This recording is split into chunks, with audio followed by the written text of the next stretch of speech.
ఇప్పుడు దేశమంతా వినిపిస్తున్న పేరు నంబాల కేశవరావు అలియాస్ బసవరాజు.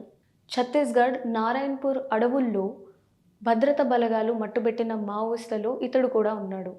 దశాబ్దాల పాటు మోస్ట్ వాంటెడ్ నక్సల్‌గా తలపైన రూ. 1,50,00,000 రివార్డ్ ఉన్న నంబాల హతం కావడం సంచలనమైంది.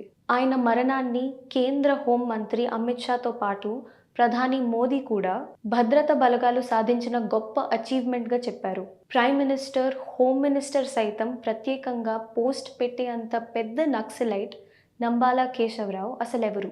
ముప్పాల లక్ష్మణరావు అలియాస్ గణపతి అనారోగ్య కారణాల వల్ల 2018లో తన పదవి నుంచి తప్పుకున్నారు. ఆ తర్వాత మావోయిస్టులకు వెన్నెముకగా మారిన నాయకుడే నంబాల. బసవరాజు ఆంధ్రప్రదేశ్‌లోని శ్రీకాకుళంలో జీయన్నపేటలో 1955లో జన్మించారు. ఇంజినీరింగ్ చదివేందుకు వరంగల్‌లోని ఆర్‌ఈసీ రీజనల్ ఇంజినీరింగ్ కాలేజ్‌లో చేరాడు.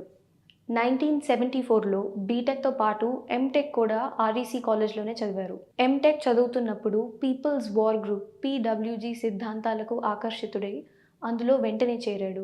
CPIM Communist Party of India మావోయిస్ట్‌ని కో-ఫౌండర్‌గా 1980లో స్థాపించారు. ఆ తర్వాత అనేక ఆపరేషన్స్‌ను విజయవంతంగా పూర్తి చేసి ర్యాంక్స్‌లో ఎదిగారు.